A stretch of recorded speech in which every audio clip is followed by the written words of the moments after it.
Bismillahirrahmanirrahim.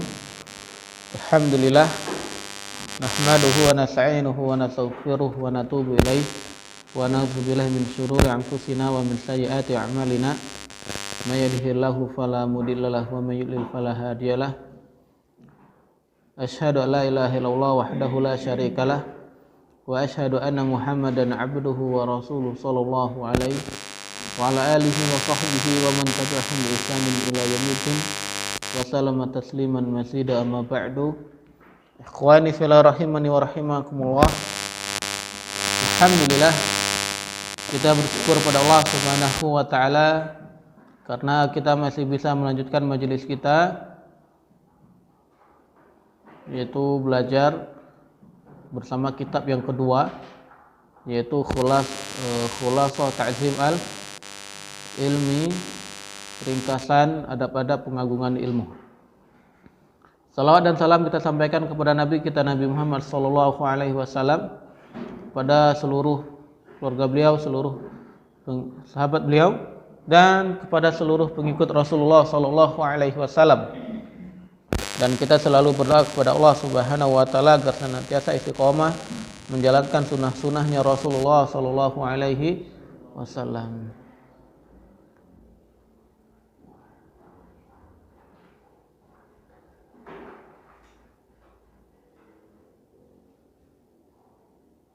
Alhamdulillah, kita sudah masuk ke Al-Maqid Tsani, maqid yang kedua, fondasi yang kedua dari adab-adab pengagungan ilmu. Siapa yang baca hari ini? Ustaz Pur ya? Monggo Ustaz. Halaman 11 ya. Halaman 11.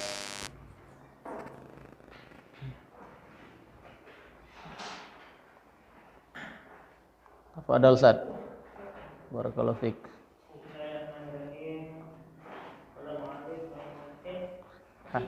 Masih.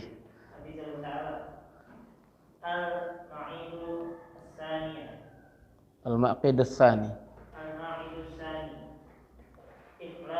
Ikhlasu an-niyati. Naam. Ya. Inna ikhlasa a'mali. Naam. Naam. Asasu qabu liha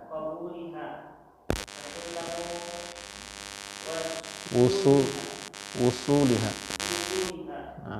Qala ta'ala wa ma umiru illa liya'budullaha mukhlishina lahu-d-din hunafa. Al-ayat 5 Al-Khamisah. Wa fi sahihaini an Umar radhiyallahu anhu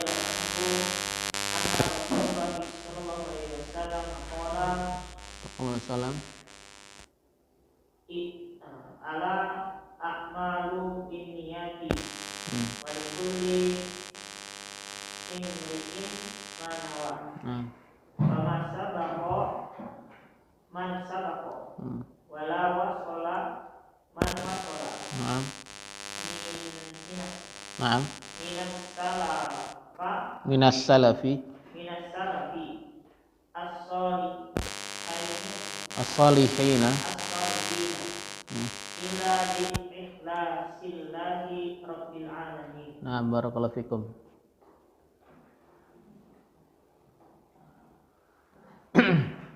Bismillahirrahmanirrahim. Alhamdulillah. Kita lanjut ke Al-Maqid Tsani.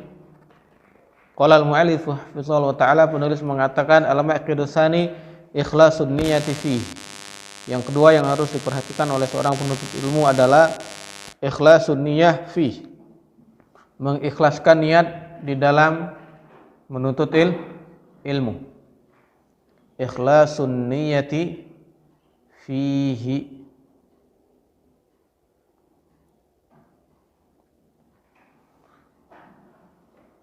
Permasalahan ikhlas ini tentu sudah sering dibahas ya oleh para guru-guru kita, ustadz-ustadz kita sangat sering membahas tentang masalah ikhlas.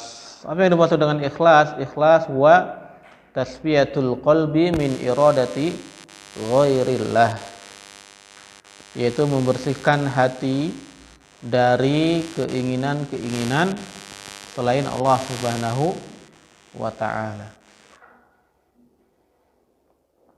Atau yang sering kita sampaikan, ikhlas adalah memurnikan amalan hanya untuk Allah Subhanahu wa ta'ala. Tidaklah kita berucap, tidaklah kita beramal kecuali tujuannya satu, yaitu hanya mengharap ridho dari Allah Subhanahu wa ta'ala, hanya mengharap wajahnya Allah Subhanahu wa ta'ala. Itu yang namanya ikhlas. Di sini beliau mengatakan inna ikhlasul a'mali asasu qabuliha wa sullamu usuliha. Beliau mengatakan bahwasanya ikhlasul a'mal, ikhlas di dalam beramal, huwa asasu qabuliha, dia adalah asas diterimanya amalan tersebut. Artinya diterima atau tidaknya amal kita itu tergantung dengan ikhlas apa enggaknya orang yang beramal. Wasullamu usuliha, dan dia adalah tangga untuk mencapai ridho Allah Subhanahu wa ta'ala. Amalan yang kita kerjakan tidak akan mencapai pahala dari Allah Subhanahu wa ta'ala, tidak akan mencapai ridhonya Allah Subhanahu wa ta'ala kecuali dengan ikhlas. Kemarin kita katakan ikhlas itu adalah syarat diterimanya ibadah. Qala ta'ala wa ma umiru illa liya'budullaha mukhlishina lahuddina hunafa. Wa ma umiru, dan tidaklah mereka itu diperintahkan illa liya'budullah, kecuali agar mereka menyembah Allah Subhanahu wa ta'ala, beribadah kepada Allah Subhanahu wa ta'ala, mukhlishina lahuddin, sementara mereka dalam keadaan memurnikan, mengikhlaskan ibadah mereka hanya untuk Allah Subhanahu wa ta'ala. Hunafa, dan mereka dalam keadaan hunafa. Apa itu hunafa? Hunafa jamak dari hanif, yang artinya adalah al-ma'ilu anisyirki ila tauhid, orang yang berpaling dari kesyirikan dan menuju tauhid. Wa fi sahihaini an Umar, dan di dalam kitab Sahih Bukhari, as-sahihaini yaitu Sahih Bukhari dan Sahih Muslim. Kalau disebut dua sahihaini berarti biasanya dimaksud adalah Sahih Bukhari dan Sahih Muslim. An Umar radhiyallahu anhu, dari sahabat Umar radhiyallahu anhu, anna Rasulullah sallallahu alaihi wasallam qala, bahwasanya Rasulullah sallallahu alaihi wasallam mengatakan, al-a'malu bin niyyah, sesungguhnya amalan itu tergantung dengan niatnya. Walikulli imri'in ma nawa, dan setiap orang akan mendapatkan apa yang dia niatnya. Setiap amalan tergantung dengan niat, dan setiap orang akan mendapatkan apa yang dia niatkan.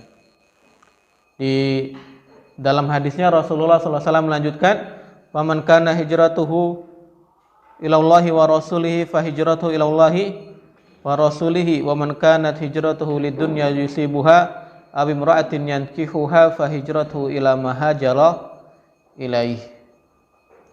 Dalam sambungan hadisnya Rasulullah mengatakan, barang siapa yang dia hijrah karena Allah dan Rasulnya, maka dia akan mendapatkan pahala.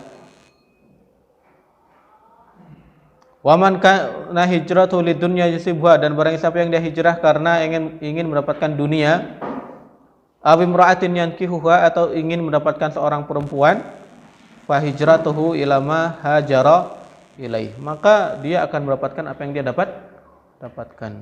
Allah berikan apa yang dia inginkan di dunia, tapi dia tidak akan mendapatkan balasan dari Allah Subhanahu wa taala di akhirat. Dan ilmu Itu kemarin kita sampaikan huwa asasul ibadah. Ilmu itu adalah pondasi dasarnya ibadah. Ibadah itu dibangun di atas ilmu. Fa'lam annahu la ilaha illa fa'lam annahu la ilaha illallah wastaghfir li dzambik. Di situ Allah mengawalinya dengan kata i'lam yang artinya ta'alam, disuruh belajar. Imam Bukhari mengatakan babun al ilmu qabla al qawli wal amal, berilmu dulu sebelum berucap dan beramal. Karena ilmu itu adalah pondasinya ibadah, maka menuntut ilmu itu juga masuk ke dalam ibadah. Kenapa al-wasailu laha ahkamul maqasid? Setiap wasilah dia dihukumi seperti hukum tujuannya. Ilmu itu adalah pondasi ibadah. Maka menuntut ilmu itu termasuk ibadah. Karena menuntut ilmu itu termasuk ibadah, maka dia butuh kepada yang namanya ikhlas. Itu fondasi dasar. Yang terpenting ketika kita belajar itu adalah ikhlas dulu.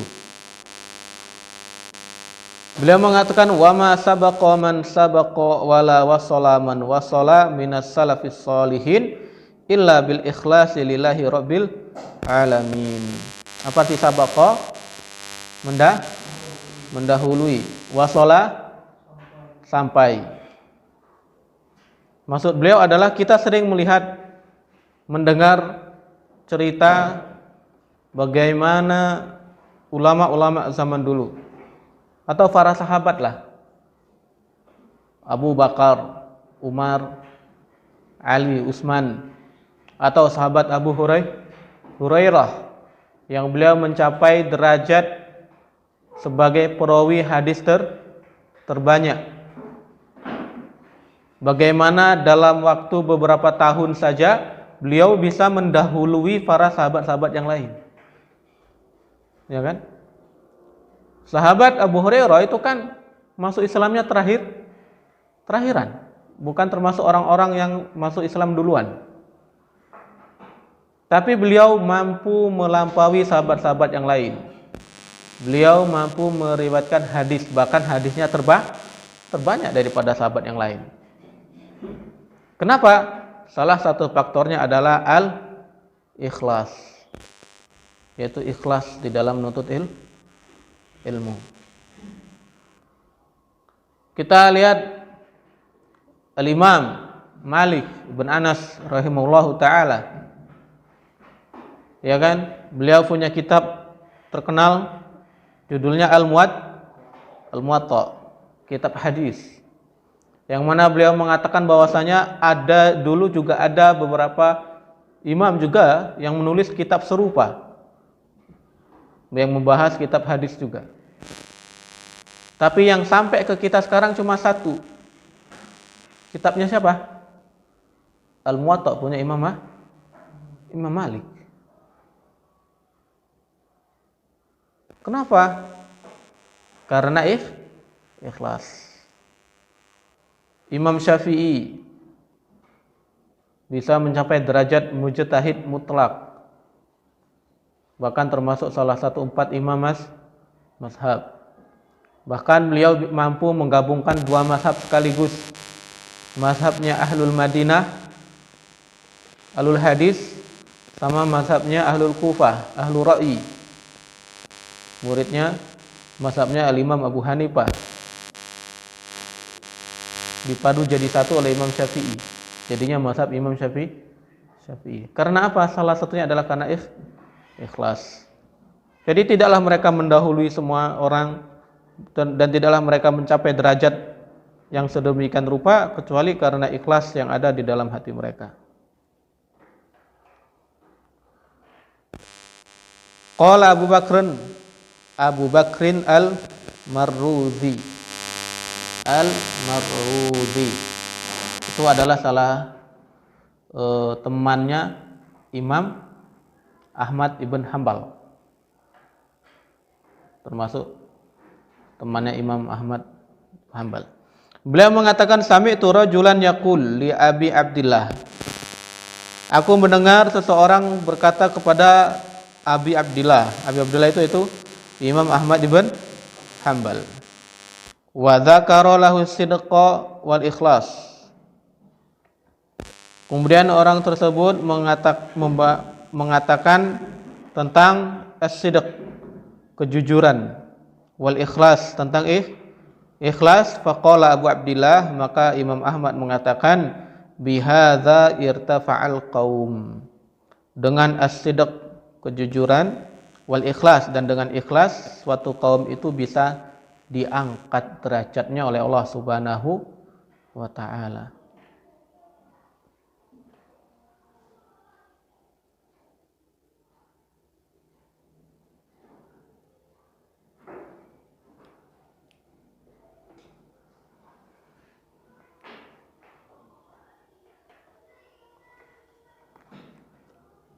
Lanjut, siapa yang baca?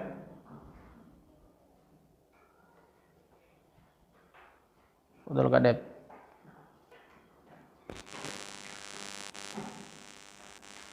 Bismillahirrahmanirrahim. Qala al-mu'allif hafizahullah ta'ala wa inna ma yanalu al-mar'u al-'ilma 'ala qadri ikhlasihi wa ikhlasuhu bil 'ilmi yaqumu 'ala arba'ati usulin. La tahaqqaqu bi'ayniyatul 'ilmi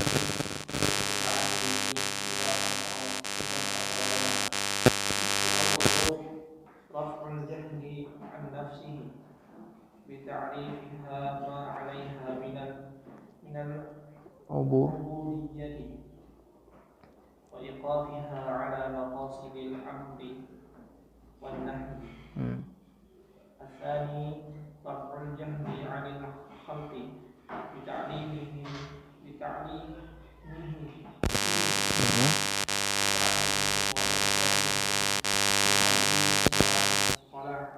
Solahu dunyahum wa akhiratihim. Nah.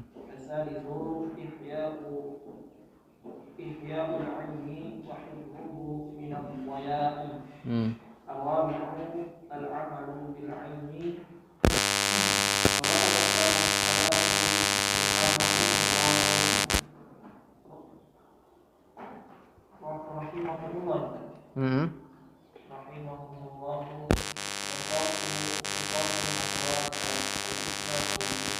Al-ikhlasi. Al-ikhlasi.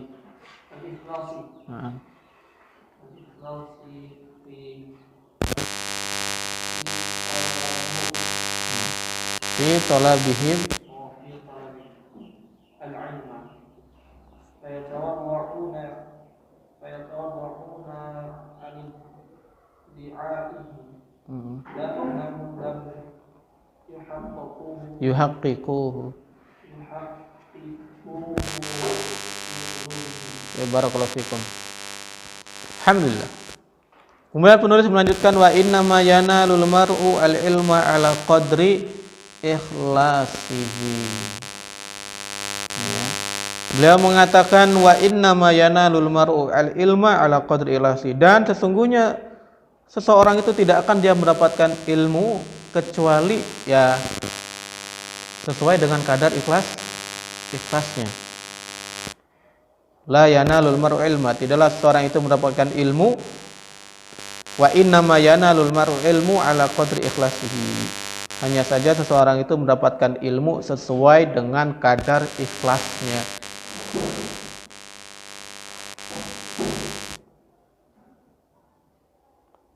Mirip ya seperti kalau kita sholat, kemarin kita katakan orang sholat itu dia mendapatkan pahala sholatnya, apakah semuanya dapat 100%? Enggak, tergantung ikhlasnya. Kalau dia sholat dari takbir sampai salam khusyuk, syarat, rukun, wajibat, masnunat semuanya dikerjakan dengan khusyuk dan ikhlas kepada Allah Subhanahu wa taala, maka dia dapat pahala 100% full. Kalau ada orang sholat masuk pertama ikhlas, rakaat pertama ikhlas, rakaat kedua ikhlas, rakaat ketiga, rakaat keempat hilang ikhlasnya, maka pahalanya cuma separuh, nggak full dia dapat. Ada orang sholat dari awal sampai akhir nggak ikhlas sama sekali, ya, maka dia dapatkan juga nol. Maka begitu juga dengan menuntut ilmu. Orang yang dari awal menuntut ilmu dia sudah ikhlas karena Allah Subhanahu wa taala, maka insya Allah dia akan mendapatkan ilmu tersebut. Tapi kalau ikhlasnya dikit, kadang ikhlas kadang enggak, atau malah banyak enggak ikhlasnya, maka ilmu yang didapatkan juga sedikit. Atau ada orang yang belajar ilmu enggak ikhlas sama sekali. Belajar ilmu karena pengen terkenal, ada. Belajar ilmu karena pengen dijadiin ustadz. Orang. Atau belajar ilmu karena pengen dapat ukhti. Ada kan? Maka orang-orang yang seperti itu dia tidak akan mendapatkan ilmu. Mungkin dia cerdas, mungkin dia paham banyak permasalahan agama, mungkin. Tapi karena enggak ada ikhlas di dalam hatinya, ilmu itu tidak akan bermanfaat. Karena kemarin sudah kita katakan ya bahwasanya ilmu itu ada dua, ada ilmun fil qalbi, ada ilmun fil lisan. Ada ilmu yang dia nyampe ke hati.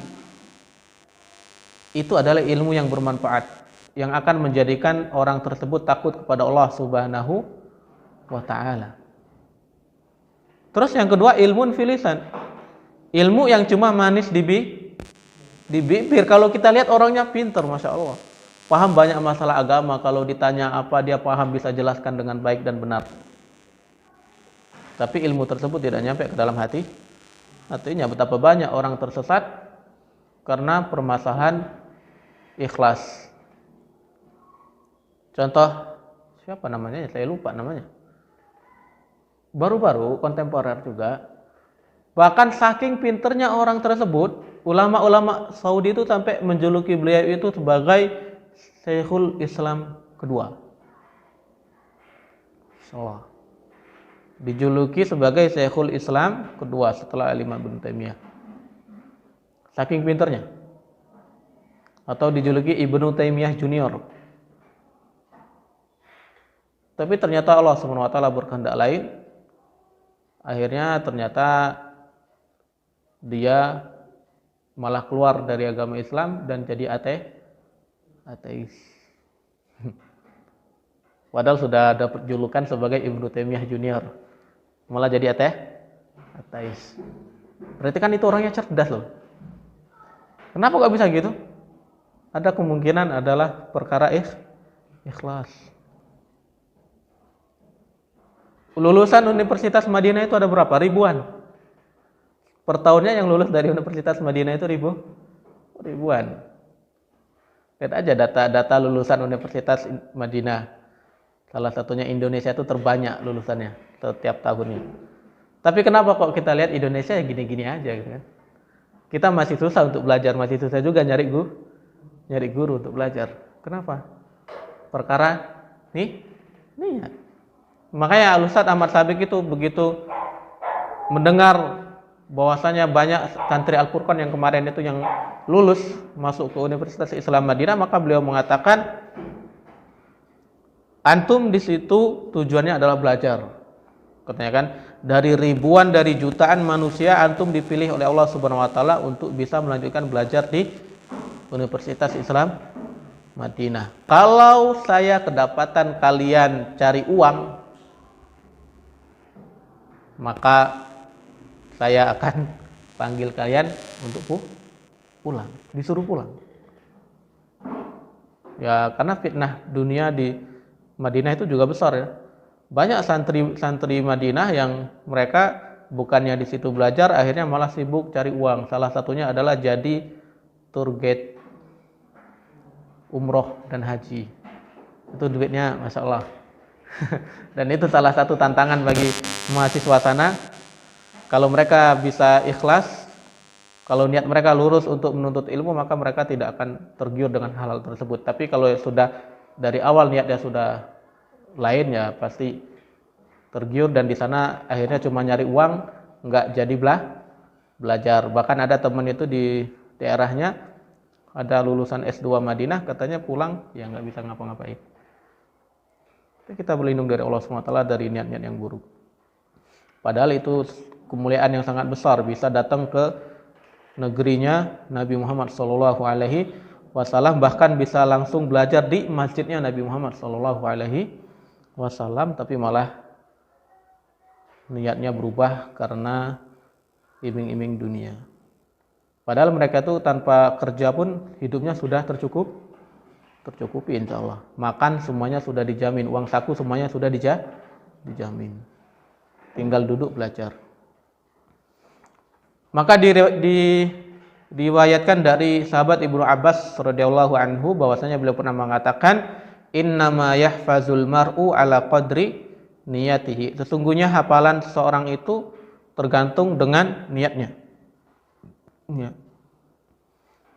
Hafalan seseorang itu tergantung dengan niatnya. Dia ngafal Quran, ngafal hadis, seberapa banyak yang dia hafal itu juga tergantung dengan niat.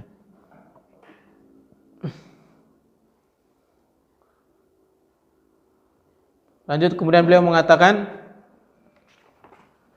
wal ikhlasu fil ilmi yaqumu ala arba'ati usulin biha tatahaqqaqu niyatul ilmi lil muta'allimi idza qasadaha.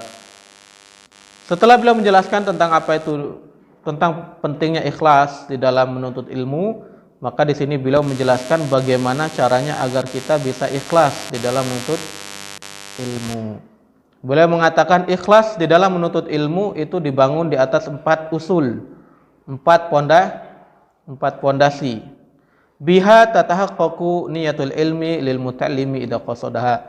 Yang dengan 4 pondasi tersebut, maka seorang penuntut ilmu itu bisa dikatakan telah merealisasikan ikhlas di dalam menuntut ilmu.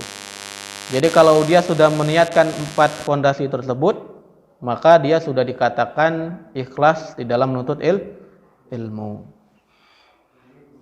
Waalaikumsalam warahmatullahi. Beliau mengatakan al-awwalu raf'ul jahli an nafsi. Di garis bawahi ya. Yang pertama raf'ul jahli an nafsihi. Raf'ul jahli an nafsihi. Pondasi yang pertama adalah seseorang itu dikatakan ikhlas di dalam menuntut ilmu ketika dia menuntut ilmu dengan niat, dengan tujuan agar mengangkat kebodohan dari dirinya sendiri. Tuh.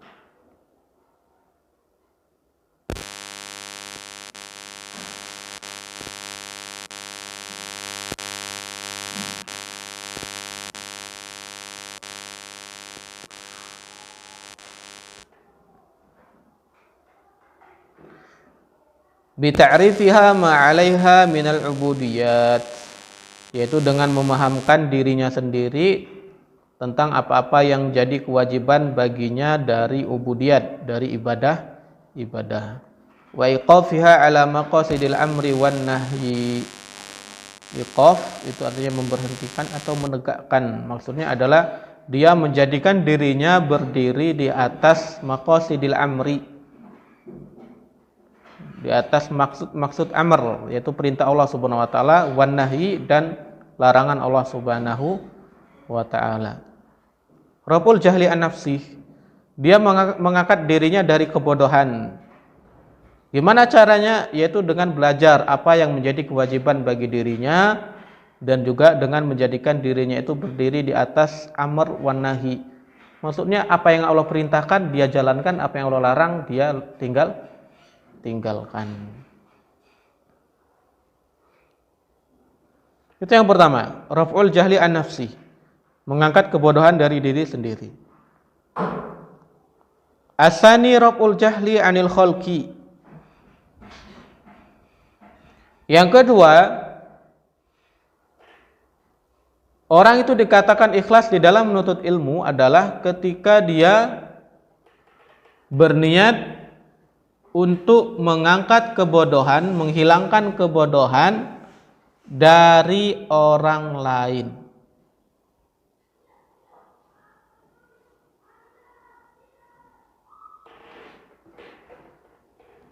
Mengangkat kebodohan dari orang lain.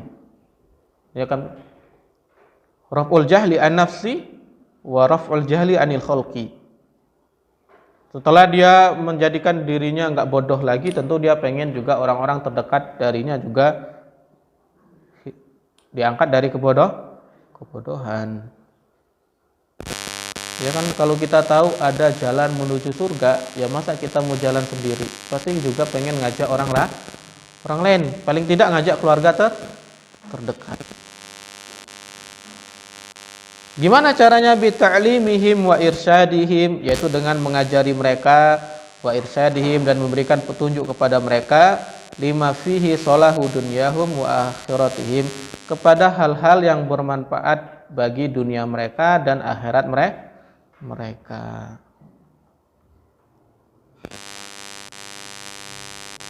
Dan hal yang paling bermanfaat untuk dunia dan akhirat adalah belajar ilmu syar'i. Sebagaimana yang Rasulullah katakan, man yuridillahu bi khairan yufaqihu fid din. Barang siapa yang Allah inginkan baginya kebaikan di dunia dan di akhirat, maka Allah akan pahamkan dia dalam masalah agama. Yang ketiga, niat yang ketiga, kapan orang itu dikatakan ikhlas di dalam menuntut ilmu? Yang ketiga adalah ketika dia berniat untuk ihya'ul ilmi, menghidupkan ilmu, sehingga akhirnya ilmu itu menjadi nampak. Ihya'ul ilmi, menghidupkan ilmu.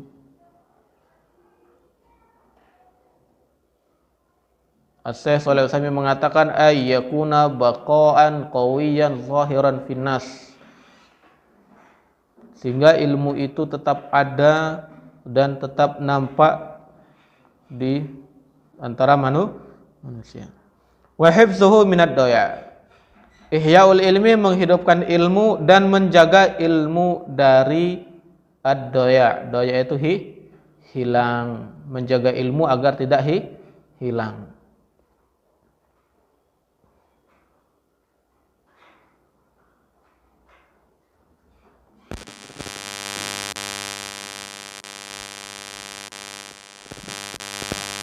Kalau kita sering ditanya, karena kan beberapa orang itu sering mengatakan, ngapain sih kalian itu pakai sibuk belajar? Kenapa kita harus sibuk mondok? Atau sebagian orang itu ada yang mengatakan, sekarang itu loh sudah banyak ustadz kibar itu banyak, syekh itu banyak, pondok pesantren juga banyak. Ngapain kita harus belajar lagi?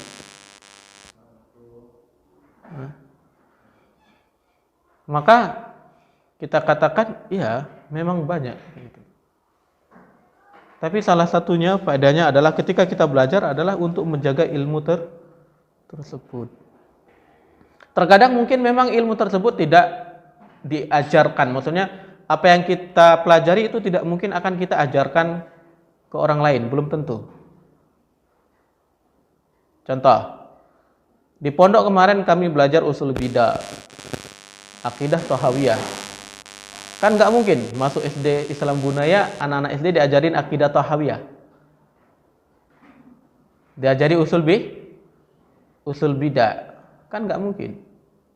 Tapi setidaknya kita itu jadi wadah bagi ilmu, sehingga ilmu tersebut nggak hilang. Kalau sewaktu-waktu itu dibutuhkan, maka bisa dikeluarin ilmu tersebut. Salah satu ilmu yang sekarang mulai hilang adalah ilmu waris. Itu sudah mulai hilang. Ilmu sa'ah, ilmu yang sesaat. Pahamnya pas lagi belajar, kalau nggak dipraktekin hilang lagi. Waris. Sama, mungkin nanti di sini kita akan belajar apa namanya?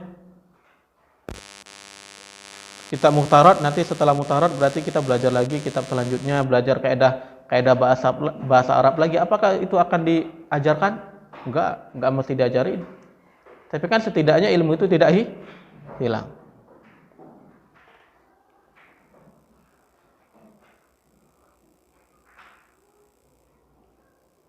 Yang keempat, ini yang paling susah. Pertama ya, yang kedua bisa, yang ketiga bisa insya Allah.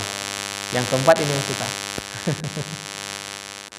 Kapan orang itu dikatakan ikhlas di dalam menuntut ilmu adalah ketika dia al-amalu bil ilmi. Dia berniat untuk mengamalkan ilmu tersebut, dan ini yang sangat susah.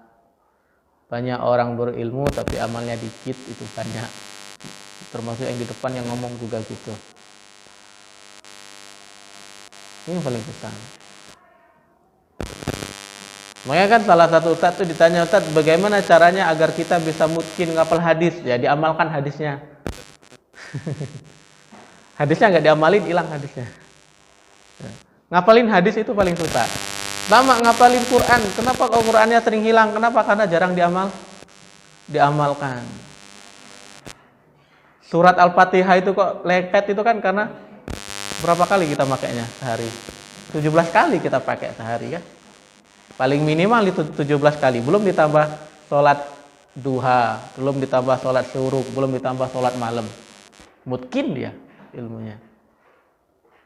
Tapi coba surat-surat yang lain yang jarang dibaca. Hilang kan? Kadang kalau disuruh ngimam, kalau nggak persiapan dulu pasti lupa 1 ayat 2 ayat.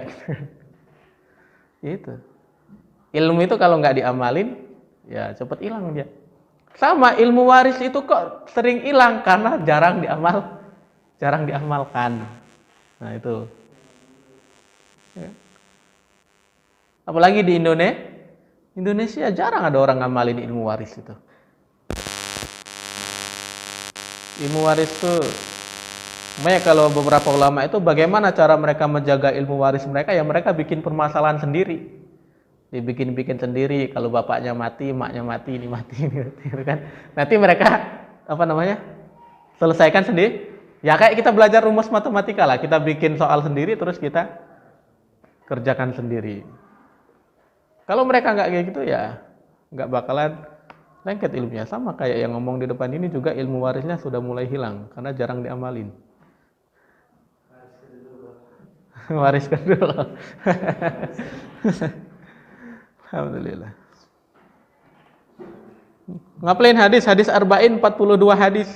Berapa yang mungkin? Paling yang mungkin itu hadis kedua, hadis pertama ya, innamal a'malu bin niat. Terus hadis keberapa? Kedua, yang hadis Jibril itu kan. Terus hadisnya Aisyah.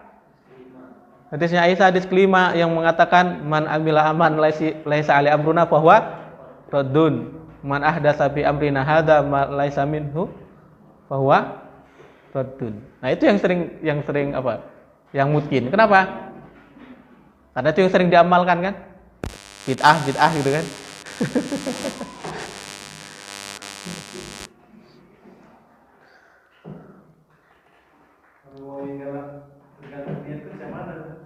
Apa? Hah?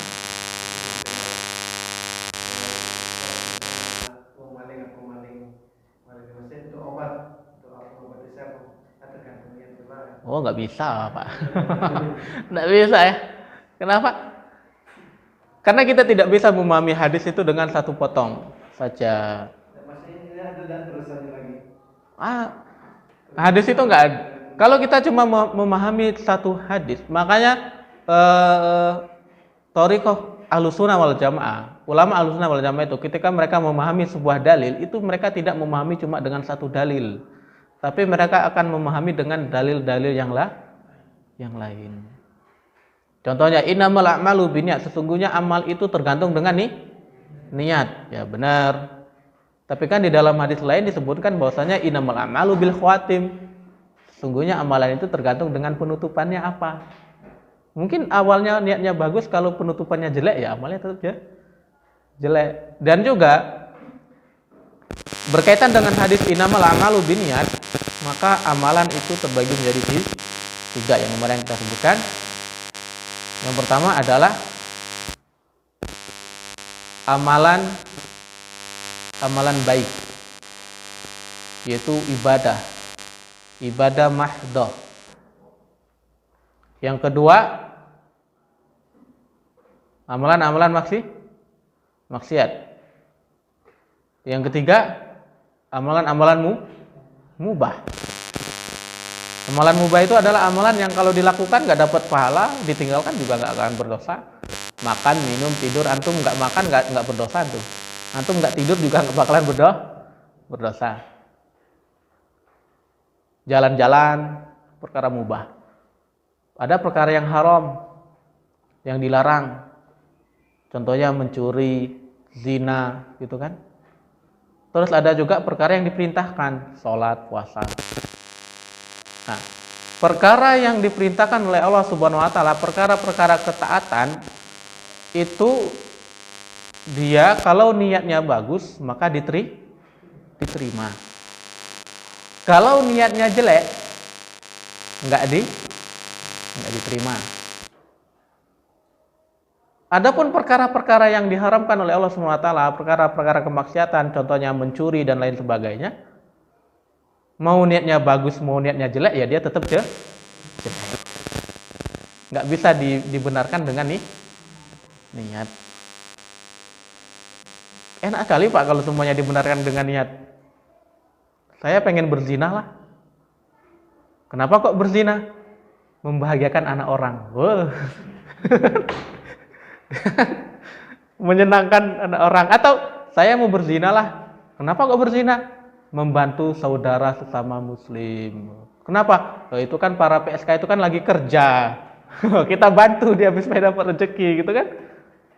Berarti zinanya jadi halal. Ya? Enggak.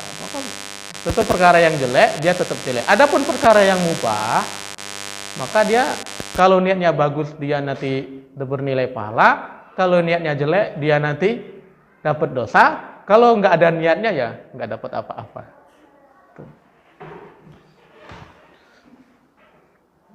Dan menuntut ilmu itu masuk ke dalam kategori ketaatan.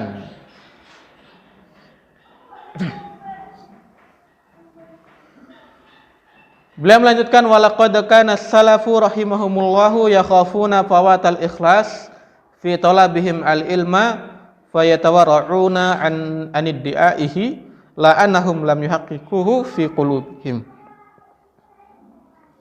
Di sini setelah beliau menjelaskan tentang pentingnya niat, pentingnya ikhlas, setelah beliau juga menjelaskan 4 pondasi dasar orang itu dikatakan ikhlas di dalam menuntut ilmu. Di sini beliau ingin menjelaskan bahwasanya perkara ikhlas itu bukan perkara yang mudah. Perkara ikhlas itu enggak hanya sekedar mengatakan saya ikhlas, itu enggak.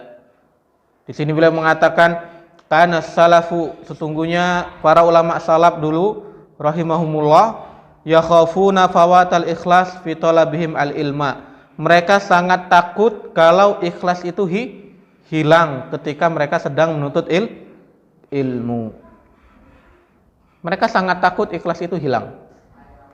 Fayatawarra'una an di'aihi, maka mereka pun akhirnya wara' itu menghindar, meninggalkan. Mereka tidak anid di'aihi, mereka menghindar dari iddia. Iddia itu mengaku ikhlas. La annahum lam yuhaqqiqu fi qulubihim. Kenapa mereka enggak mau mengatakan mereka itu ikhlas? Bukan berarti mereka tidak merealisasikannya di dalam hati mereka, enggak. Mereka mencoba untuk ikhlas, tapi mereka tidak mau mengatakan mereka ikhlas. Kenapa? Ya, karena ikhlas itu perkara yang susah, enggak bisa hanya sekedar pengakuan dengan lisan saja, tapi itu adalah perkara yang berat karena dia letaknya di mana? Di hati. Dia letaknya di qalbi, wal qalbu yusamma qalban litaqallubihi. Dan hati itu dikatakan hati karena dia taqallub. Qalb itu suka balik. Dan ikhlas itu letaknya di mana? Di hati. Niat itu letaknya di hati. Kadang ikhlas, kadang enggak, kadang ikhlas, kadang enggak. Makanya para ulama zaman dulu mereka enggak mau mengatakan saya ikhlas, enggak. Bukan berarti mereka enggak ikhlas, mereka tetap mencoba untuk ikhlas, tapi mereka enggak mau mengaku. Takutnya pengakuan itu hanyalah sekedar pengakuan. Kalau ditanya siapa ikhlas saya? Hah? Saya ditanya ikhlas saya. Kalau ditanya orang ikhlas, insya Allah. Jawab aja insya Allah. Kembalikan semuanya kepada Allah Subhanahu wa ta'ala.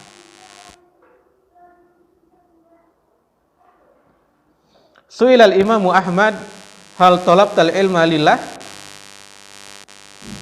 Faqal lillahi azizun walakinnahu say'un hubbiba ilayya fatalabtuhu. Beliau mengatakan, Imam Ahmad pernah ditanya, apakah engkau menuntut ilmu karena ikhlas kepada Allah Subhanahu wa taala? Maka beliau menjawab, ikhlas untuk Allah Subhanahu wa taala itu adalah perkara yang aziz, yang berat. Enggak bisa sekedar ngomong saya ikhlas kok, enggak. Walakinnahu akan tetapi sayun hubbiba ilayya. Ikhlas itu adalah sayun hubbiba ilayya. Saya itu dibuat cinta dengan ikhlas tersebut. Maksudnya beliau berusaha untuk ikhlas. Fatalabtuhu, maka saya pun menuntut ilmu.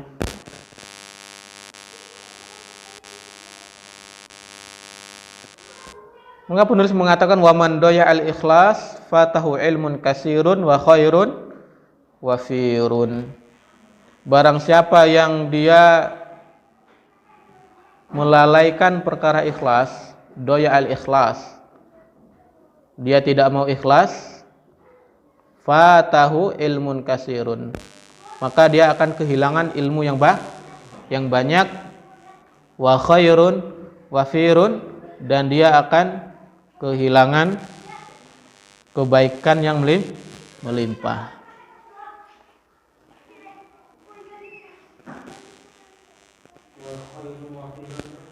Hah? Khairun wafirun, kebaikan yang melimpah. Mandoya al-ikhlas, barang siapa yang dia tidak mau ikhlas, fatahu ilmun kasirun, maka dia akan kehilangan ilmu yang banyak, wa khairun wafirun, dan kebaikan yang melimpah.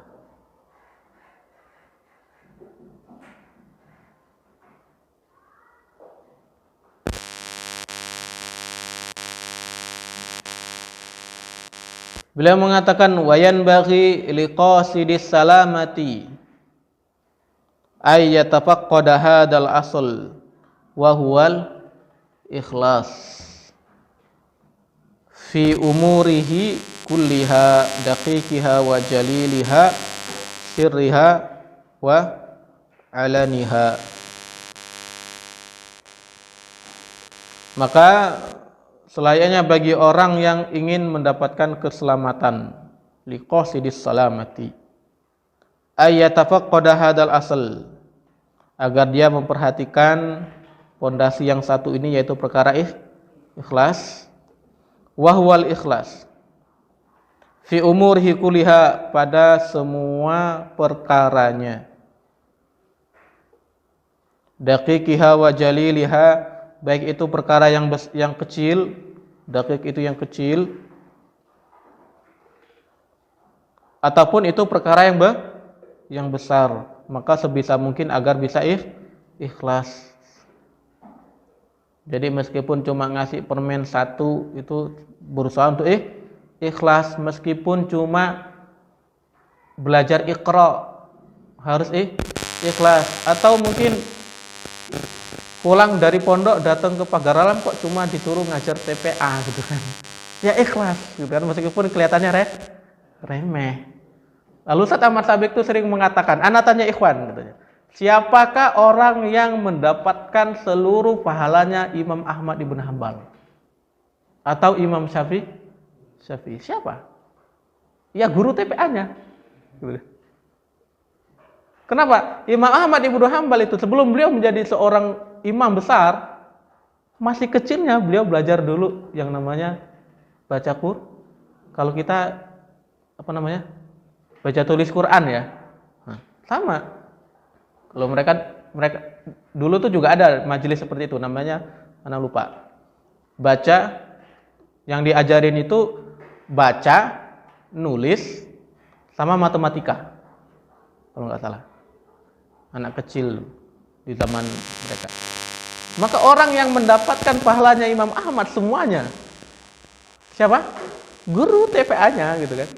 Karena nggak bakalan bisa Imam Ahmad itu membaca Al-Quran, nggak mungkin dia bisa membaca hadis, memahami banyak permasalahan agama kecuali karena dulu pernah belajar sama guru TPA. Sama yang dapetin pahalanya Imam Syafi'i siapa? Orang yang pertama kali mengajarkan Imam Syafi'i tentang baca tulis. Makanya kenapa dulu itu banyak orang tua itu yang berusaha untuk agar kalau bisa yang ngajarin anaknya ngaji itu dia sendiri. Contohnya Al-Imam Ibnu Utsaimin itu kan beliau ngapal Quran sama belajar Quran itu kan sama kakeknya sendiri kalau nggak salah. Kenapa?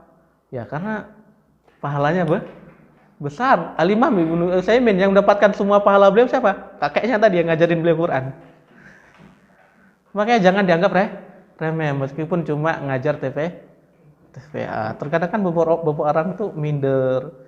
Lulusan Lipia kok disuruh ngajar TPA. Lulusan pondok kok suruh ngajarin anak SD. Loh kan kita nggak pernah tahu di antara anak SD itu siapa yang akan nanti Allah angkat derajatnya menjadi ulama. Wadaqiqiha wajali liha. Kalau perkara remeh aja kita disuruh untuk ikhlas, apalagi perkara yang jalil, perkara yang besar. Mimpin sebuah yayasan harus ikhlas. Sirriha wa alaniha. Sir itu perkara yang tersembunyi ya. Ini contohnya sholat malam. Ya kan, nggak mungkin kan kita sholat malam diumumin, ya, sholat malam di rumah sendiri gitu. Sir, perkara-perkara yang tersembunyi. Maka berusahalah untuk ikhlas kepada Allah Subhanahu wa taala. Tapi jangan habis sholat malam cerita gitu kan. Bikin status gitu kan. Alhamdulillah. Wa alaniha atau perkara-perkara yang nampak. Amalan-amalan yang nampak, contohnya sholat 5 waktu kan. Jelas ya. Bagi yang laki-laki kan sholat 5 waktunya pasti di masjid pasti kelihatan sama orang, maka berusaha untuk ikhlas kepada Allah SWT.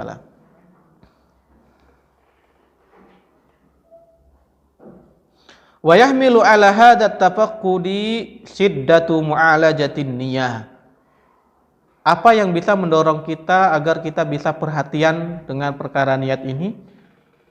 Yaitu siddatu mu'alajatin niyah.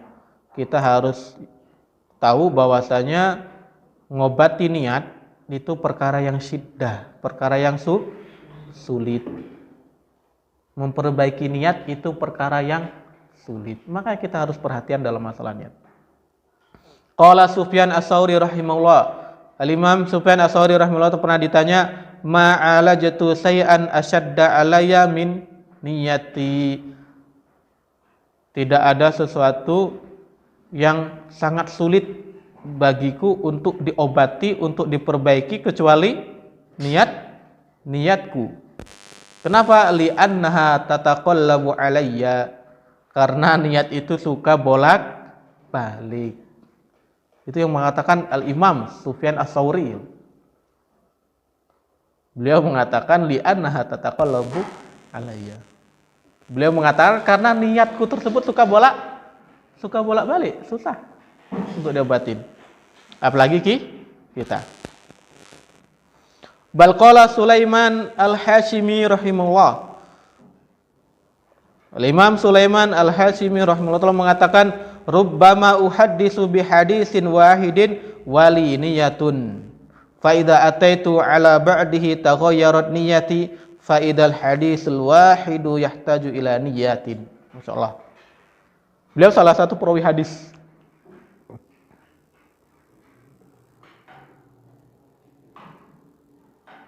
Beliau mengatakan, rubbama uhaditsu hadisin.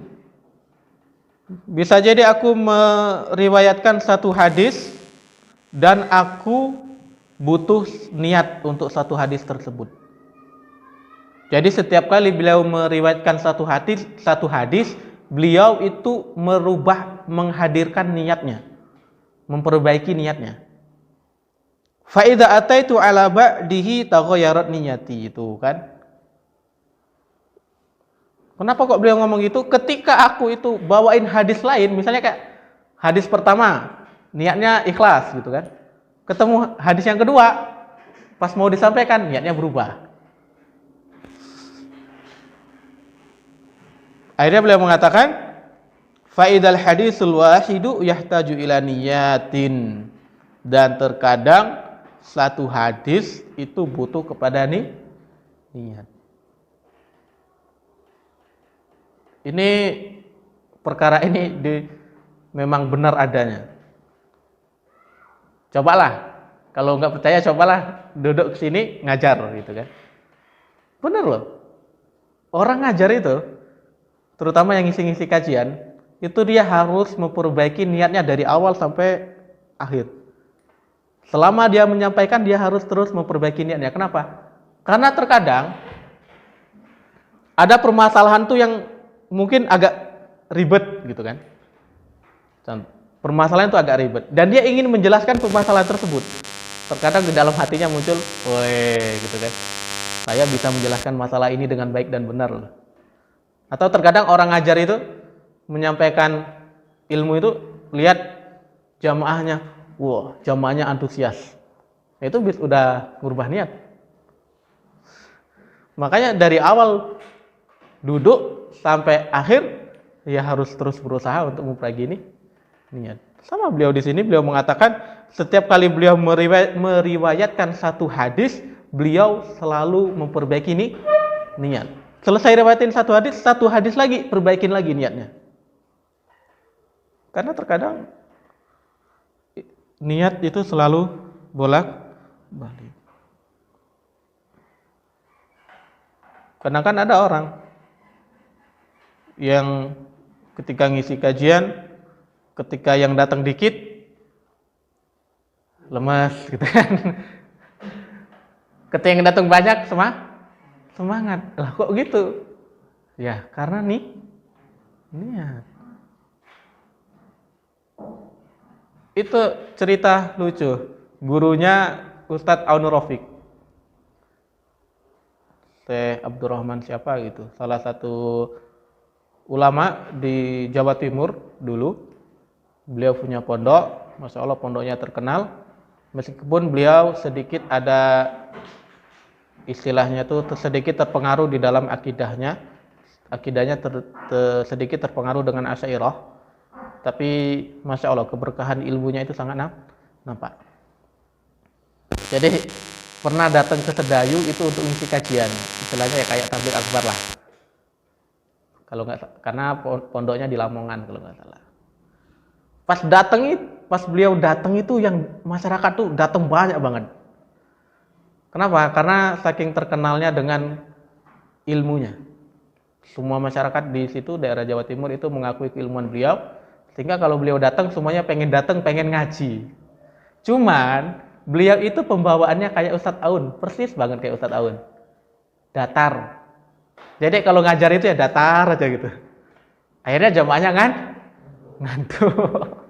Kata Ustadz Safiq itu belum ada 10 menit semuanya udah tidur katanya jamaahnya itu. Akhirnya syekhnya mengatakan, ya sing turu sing sinau gitu. Aku tak sinau gitu kan. Maka beliau mengatakan yang tidur ya terserah silakan tidur, yang mau belajar ayo kita belajar, intinya saya datang ke sini saya pengen belajar kata beliau. Insyaallah perkara niat. Kalau sebagian orang kan lihat jamaahnya tidur ya wes lah pergi gitu kan. Itu dia inti pelajaran kita hari ini adalah ikhlas di dalam menuntut ilmu. Di sini beliau menjelaskan pertama beliau menjelaskan tentang keutamaan ikhlas ya. Dan juga beliau menjelaskan bahwasanya ikhlas itu adalah asas diterimanya amalan. Sini beliau menjelaskan bahwasanya suatu kaum itu bisa diangkat derajatnya oleh Allah Subhanahu wa taala karena ikhlas yang ada di dalam hatinya. Seseorang bisa melampaui orang lain karena ikhlas yang ada dalam hatinya. Setelah itu beliau menjelaskan 4 dasar yang mana jika seseorang melakukan 4 pondasi tersebut maka dia bisa dikatakan ikhlas di dalam menuntut ilmu. Yang pertama adalah orang yang menuntut ilmu karena dia ingin menghilangkan kebodohan dari dirinya sendiri, maka dia dikatakan ikhlas. Yang kedua adalah orang yang menuntut ilmu karena ingin menghilangkan kebodohan dari orang lain. Yang ketiga, menuntut ilmu karena ingin menghidupkan ilmu. Ini yang saya ingat satu hal. Biasanya santri-santri yang pengen ke UIM itu, kalau mereka ditanya wawancara, kenapa kok antum pengen belajar ilmu agama di UIM? Pasti alasannya, Afwan, gini saya tinggal di daerah terpencil, saya belum ada yang ngajarin ilmu syar'i, belum ada yang gini-gini. Biasanya kayak gitu. Ya, semoga itu memang benar adanya. Dan yang keempat adalah mengamalkan ilmu. Yang ketiga tadi menghidupkan dan menjaga ilmu agar ilmu tersebut tidak hilang. Yang keempat adalah mengamalkan ilmu yang telah dipelajari. Setelah itu beliau menjelaskan bahwasanya perkara ikhlas itu adalah bukan perkara yang remeh. Tidak bisa orang itu hanya sekedar mengatakan saya ikhlas, dia itu dikatakan ikhlas, tapi ikhlas itu adalah letaknya di hati. Dan hati itu suka bolak-balik, maka ikhlas pun suka bolak-balik. Sebagaimana dikatakan oleh Al-Imam Sufyan Ats-Tsauri, beliau mengatakan sesuatu yang paling sulit untuk kuperbaiki, untuk aku obati adalah niatku sendiri. Karena beliau mengatakan karena niatku tersebut suka bolak-balik. Bahkan Al-Imam Sulaiman Al-Hashimi mengatakan bahwasanya setiap kali beliau meriwayatkan satu hadis, beliau butuh untuk memperbaiki niat. Insyaallah pertemuan depan kita lanjutkan ke pembahasan yang ketiga, pondasi yang ketiga, yaitu jam'u himmatin nafsi alaihi, mengumpulkan semangat di dalam menuntut ilmu.